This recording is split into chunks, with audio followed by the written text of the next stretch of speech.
L'invité écho du 17-20, Jean Lémarie, vous recevez l'ancienne patronne des patrons. Bonsoir Laurence Parisot. Bonsoir. Les manifestations continuent, les blocages aussi.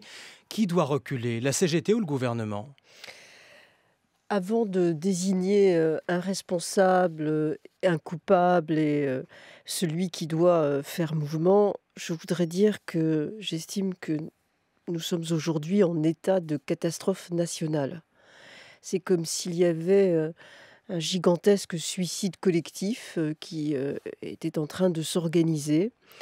Il faut se rendre compte que notre situation économique reste fragile, même s'il y a quelques bonnes nouvelles, et que ce qui se passe là, maintenant, est absolument désastreux pour, au moment où on espérait que la reprise économique était vraiment là, on lui donne un coup d'arrêt.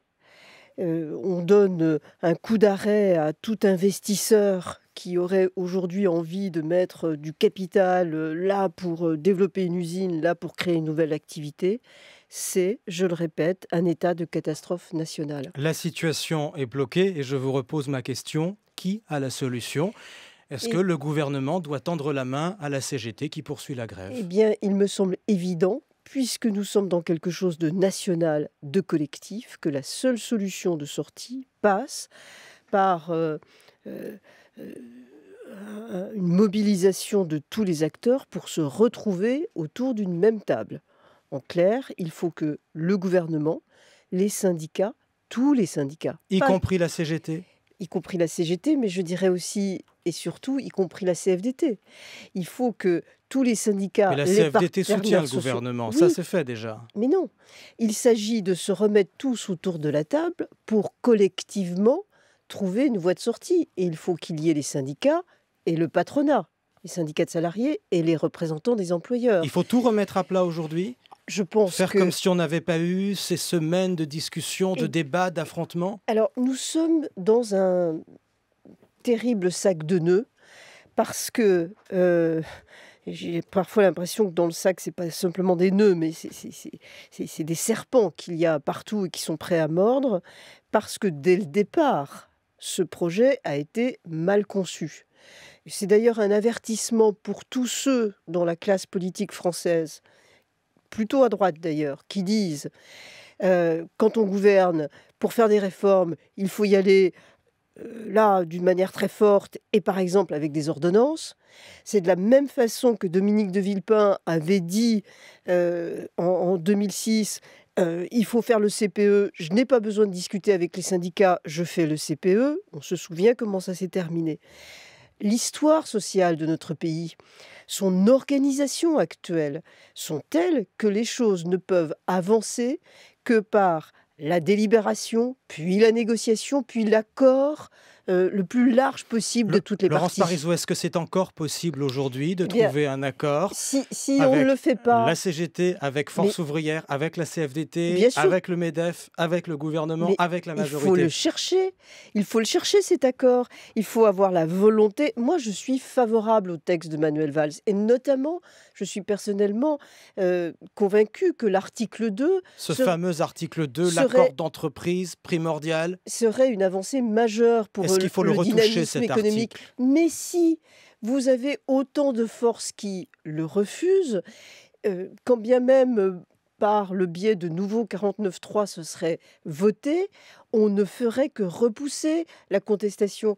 Donc vous êtes de ceux qu'on comprenne bien qui disent il faut revoir cet article 2 sur l'accord d'entreprise. Ah, je ne sais pas si je dis ça précisément, article 2. Je dis il faut que le Premier ministre, qui, dans sa philosophie, a tout à fait raison, compte tenu de la situation créée aujourd'hui, il réunisse tout le monde en même temps. C'est pas juste M. Martinez d'un côté, juste ensuite M. Mailly et juste ensuite M. Berger. C'est tout le monde en même temps pour essayer de trouver un accord collectif. C'est pas ce qu'il dit aujourd'hui, Manuel Valls. Il dit « Nous tiendrons bon, nous ne lâcherons pas la CGT à tort ». Ce qui est très embêtant dans cette attitude, que je peux comprendre d'une certaine façon, parce qu'il a quand même une majorité, contrairement à ce qui est dit. Et encore une fois, la philosophie de l'article 2, mais vraiment est une philosophie de la modernité du dialogue social. Mais le problème que nous voyons aujourd'hui, c'est que, 1, l'économie est freinée, et 2, ces contestations, ces protestations dans la rue font aimant et attirent les violences, les anarchistes, qui n'ont rien à voir avec la loi travail, mais qui donnent de notre pays une image désastreuse, archaïque, moyenâgeuse. Il faut arrêter ça. Laurence Parisot, il nous reste 3 minutes pour parler d'un sujet très important aussi et qui intéresse nos auditeurs, la rémunération des dirigeants. Il y a eu l'affaire Carlos Ghosn, le patron de Renault, payé plus de 7 millions d'euros contre l'avis des actionnaires. Pour l'empêcher, à l'avenir, il y aura la loi. Les députés veulent rendre le pouvoir à ces actionnaires. Est-ce qu'ils ont raison ? Alors, je suis très heureuse qu'une majorité de gauche revalorise d'une certaine façon les actionnaires en disant c'est vraiment eux les décideurs in fine de l'entreprise, de sa stratégie, et y compris la rémunération de ses dirigeants. Néanmoins, je pense qu'on n'a pas besoin d'aller jusque-là. Il faut avoir à l'esprit que le code de gouvernance AFEP-MEDEF commence à porter ses fruits. Laurence Parisot, 7 millions d'euros décidés contre l'avis des actionnaires et vous nous dites que l'autorégulation fonctionne ? Oui, je vais vous dire pourquoi.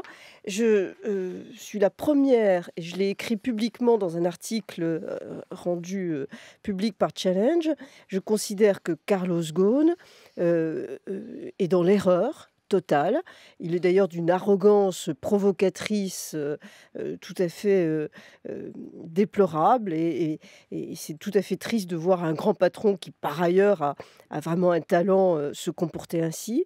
Mais on voit bien que le code AFEP-MEDEF avait dans sa rédaction les moyens d'arrêter ça. Et qu'il ne l'a pas fait, ça ne marche pas. Attendez, stop. Et que ce qui compte, c'est que le gendarme du code AFEP-MEDEF, le Haut Conseil, lui, fasse son job. C'est là que le bât blesse aujourd'hui, c'est que le Haut Conseil chargé de superviser l'application du code n'a pas su réagir rapidement et le soir même de l'Assemblée Générale des actionnaires de Renault, dire au Conseil de Renault, vous devez revoir votre copie. Et donc il y aura une loi. Pas forcément. Je pense que la loi sera juste un habillage de ce qui existe déjà. Laurence Parisot, l'ancienne présidente du MEDEF, invitée de l'Interview Écho. Merci.